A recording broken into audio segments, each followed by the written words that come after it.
everyone. I'm Linda Bennett, your spiritual counselor and psychic host for Metaphysically Speaking. What's Metaphysically Speaking? Well, keep watching and you'll find out. We cover everything, including world events. And you can find us on metaspeak.com, on the web, on every place on the internet that you can possibly think of. And if you have ideas that you would like to see me take care of on the show, any concepts, any thoughts, any questions about anything, please send your email to metaspeak.com, right? That's it? Linda at Metaphysically Speaking. No, at metaspeak.com. Okay, Linda at Metaspeak.com. That is my producer. That is my director. That is our audience over there. My cat is somewhere wandering around causing trouble. Oh, she's right here? Is she being a good girl? She's being a good girl. She's being cute. Okay, that's Princess Gracie. We have Gracie's Corner where we're going to talk about biopsies and cytology. But this show is on reincarnation, regressions, and rebirthings. I forgot to write rebirthings, but that's what I was trying to write last night at 5 o'clock this morning.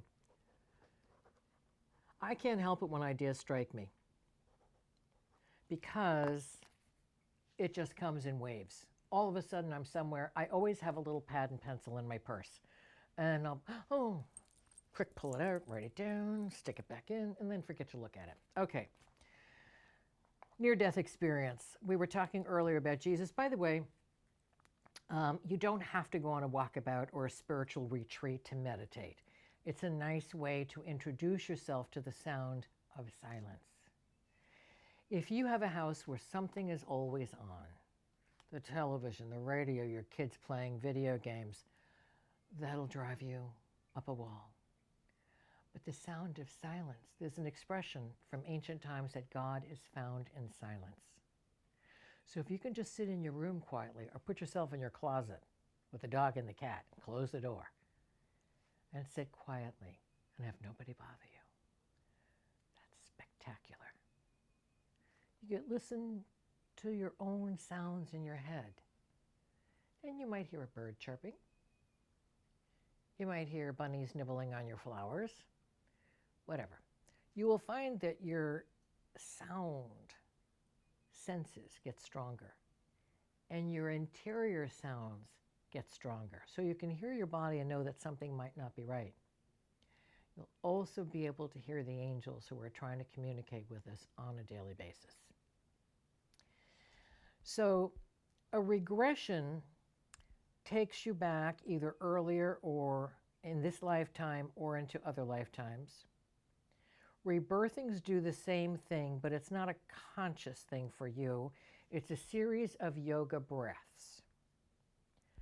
I do not believe in hypnotism for these procedures, unless you've just witnessed something horrendous and shocking, and you're not in your right mind yet, and you have a professional who does not have an agenda, and that person puts you under light hypnosis, and it gets recorded, and then you'll remember details that are critical. Perhaps you saw a crime, perhaps there was something so spectacular you can't put it into words, whatever. But 99% of the time you do not need to be hypnotized for a regression or a rebirthing.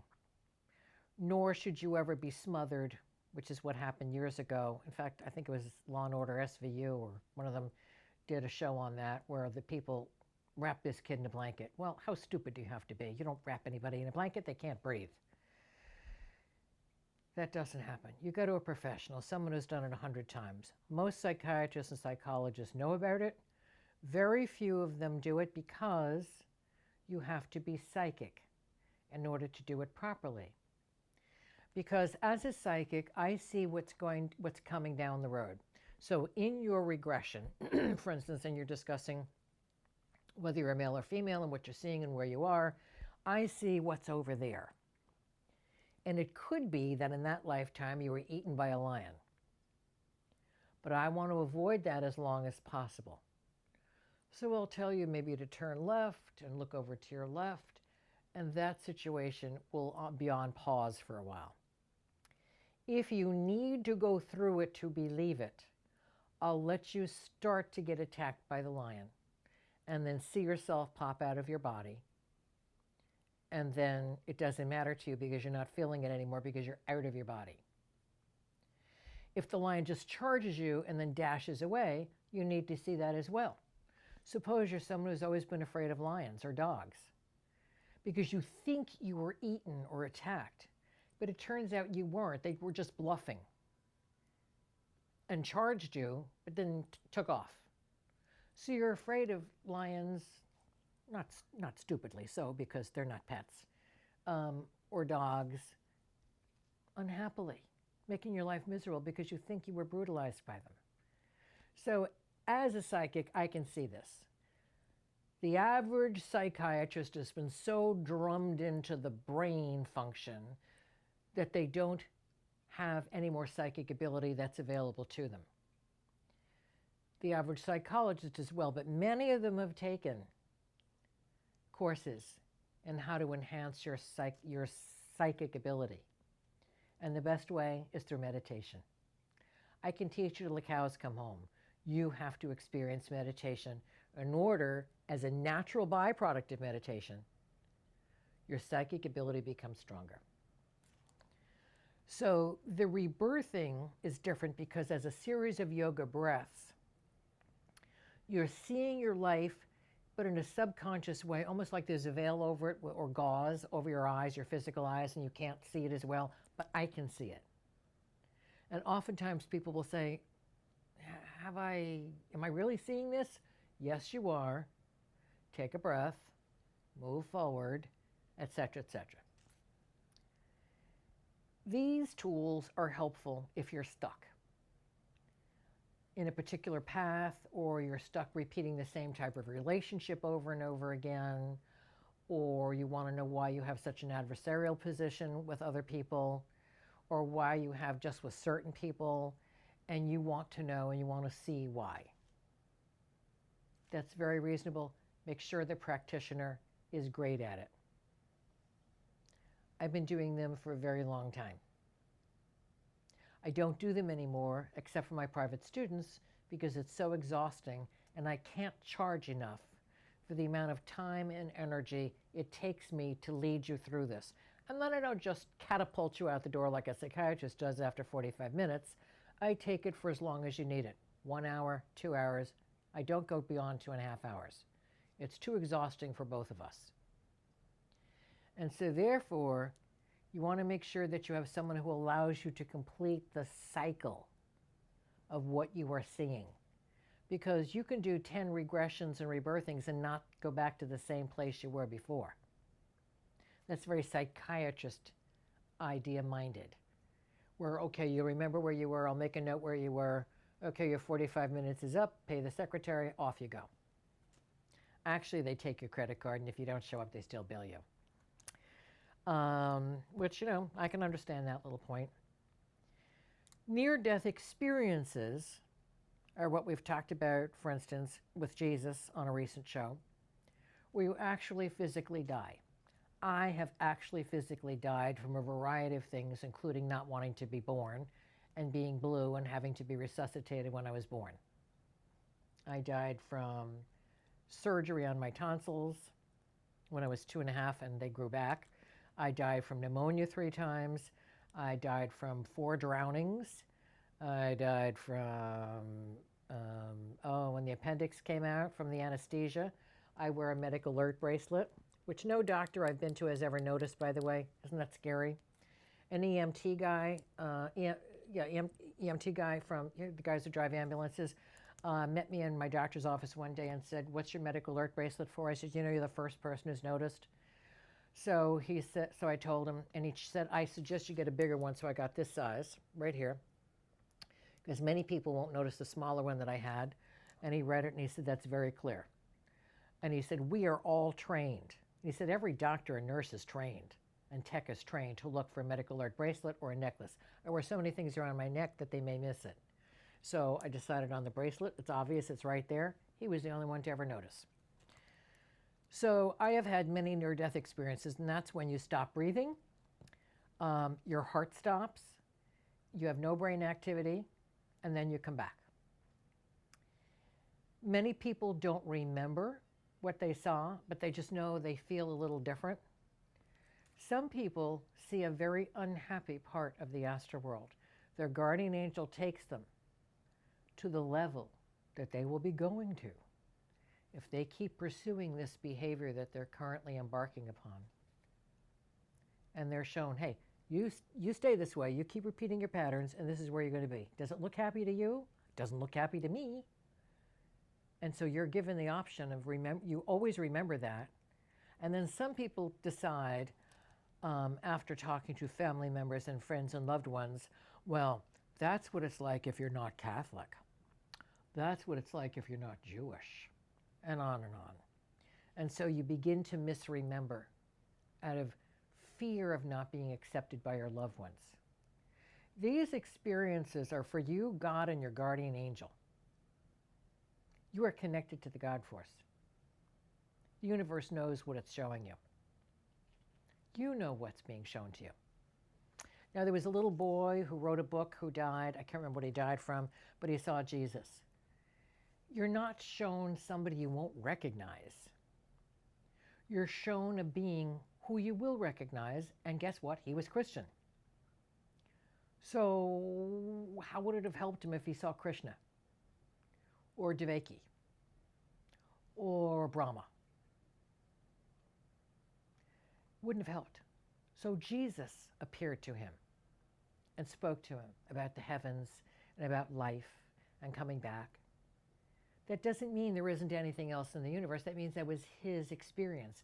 And if he ever has another near-death experience, that will be different, especially if he's older and he's learned more about other special beings, or maybe it's just his guardian angel having a talk with him, or maybe he's seeing loved ones from the other side who have passed on even generations ago, who have watched this family line. And maybe he was married to one of these people in another lifetime, or he was their son or daughter, because you do switch genders every so many lifetimes. And maybe it was someone that he knew 1,000 years ago, 5,000 years ago on another planet. But your mission is here now. And so this soul promised to stay around and watch out for you so that you knew that you weren't alone. And maybe you're alienated from your whole blood family. And so this being is letting you know that you're not alone. Your guardian angel, other angels stopping by, and this being and some others. You remember everyone in the astral world because you recognize the soul, even though we're all sparks of God. It's like you have little tattoos. Not tattoos, but you know what I'm saying. A little individual tattoo. You have a little chime sound. You have a little visual. The eyes, even in this physical lifetime, you always recognize somebody's soul through their eyes. That's the expression, the eyes are the window to the soul. You always recognize someone, and people that you have an instant like for, that's someone that it's been a happy relationship. If there's a wariness or a discomfort, you move the other way. Just because someone comes knocking on the door doesn't mean you let them in. Please remember that. I cannot tell you, if I had $1 for every woman who said, well, I married him because I knew him from another lifetime. Just because someone knocks on the door doesn't mean you let them in. And not everybody has the same thought pattern that you do. Not everybody has the same agenda for life that you do. Some people are strictly survivalists and will use people as they go along to get what they want. Some people are straight open and honest. And maybe if you're not used to that, you think they're crazy, but they're not. What you see here is what you get in the supermarket, at the movies, anywhere. So it's up to you to trust your intuition, your gut, your inner feeling, to know that you have known that person from before.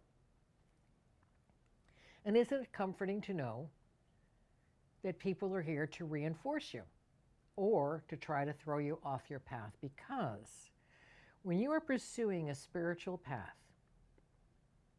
even if you're, say, Amish, and you have good intentions, and you want to know about the universe through the Amish teachings, and you're honorable, and you're kind, and you're good, God doesn't care. There are thousands of lifetimes you're going to go through.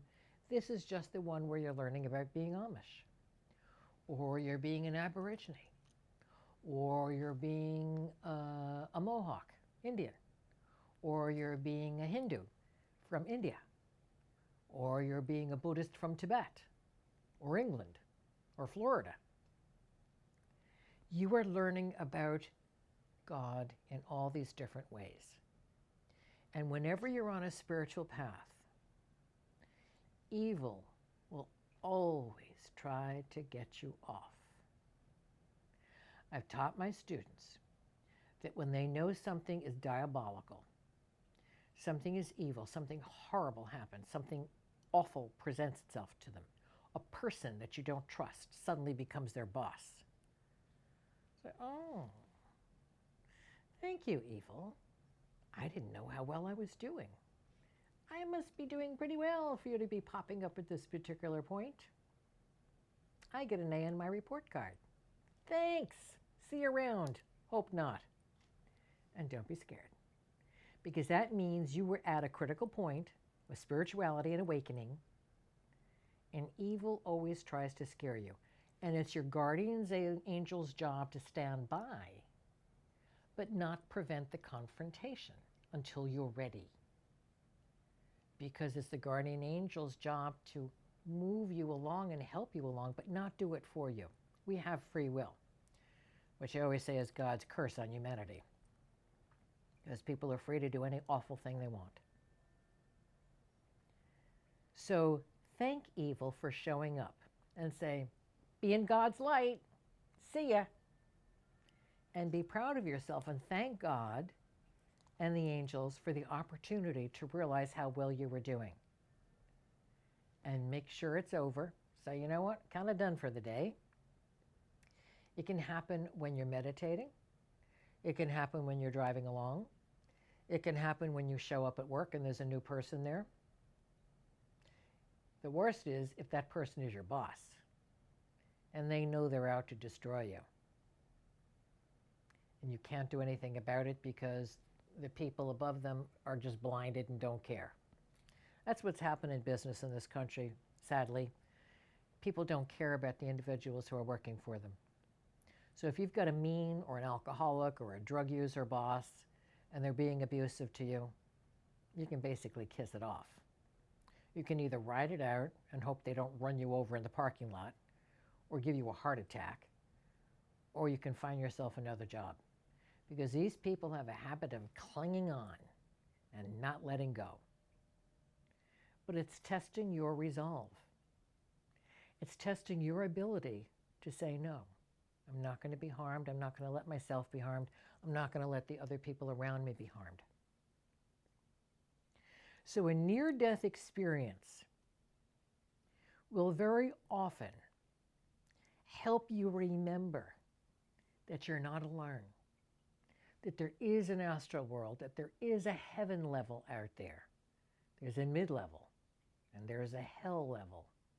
Different hells, different mid-levels, different higher levels, and finally the reunification with the complete close God force, where you no longer have any questions and your desire for complete peace and love and honor and goodness and kindness is all that's important to you, and being in the breath of God, being in God's voice, that's what's important to you. So being the prettiest girl on the block, the handsomest guy on the block, the most successful, the biggest job, the biggest car, that's nice for the moment, but no one's ever truly interiorly happy with those things. And remember, the older you get, your looks start to go, the car starts to wear out, the job will get outsourced, and you better have something else in life besides those material things.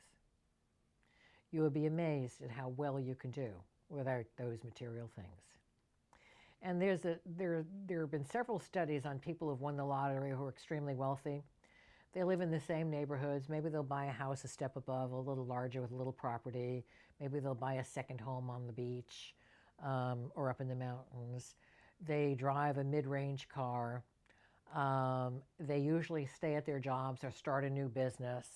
They help some loved ones out a little bit, but they don't give all their money away. They all get health checkups and make sure their health is good, and the cats and dogs are checked up. And they live normal, productive lives.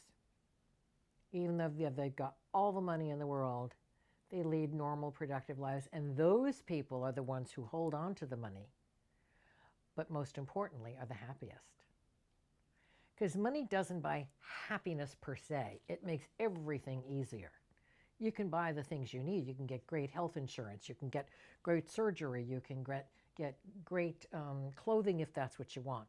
You don't have to overspend. I would never spend $1,000 for a blouse if I was sitting here with $10 million in gold in front of me. Everything has value.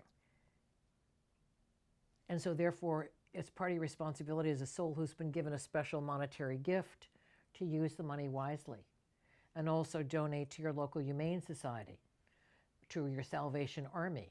I'm not Christian. I donate to the Salvation Army anyway, because they're the first people there on site in a storm, in a tragedy.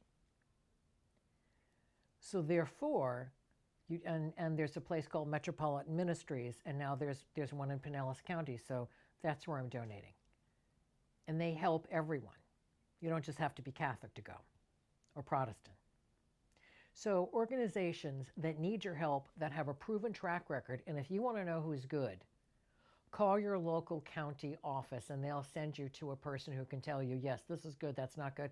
There are websites you can check people out on, and make sure you get good financial advisors.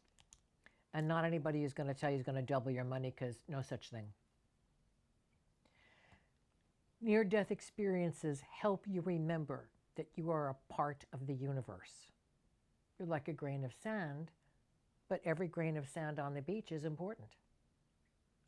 And you are important. And you deserve the best. So regressions and rebirthings are ways for you to get further information.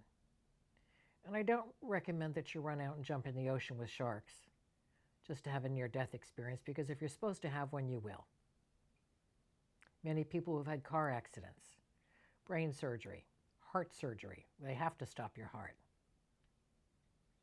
These people come back with interesting stories, including that neuroscientist who wrote a book about his near-death experience. Oh, the medical community was not pleased. Too bad. Okay, if you have any topics you'd like to see me cover, please, metaspeak.com, Linda Bennett. This is the topic I'd like to see you discuss. Anything. And if you want to be part of the show, what we can do is arrange for you to call in. We're trying to figure out if we can get this live. We know we can. I have a thing about getting the World Wide Web in my house.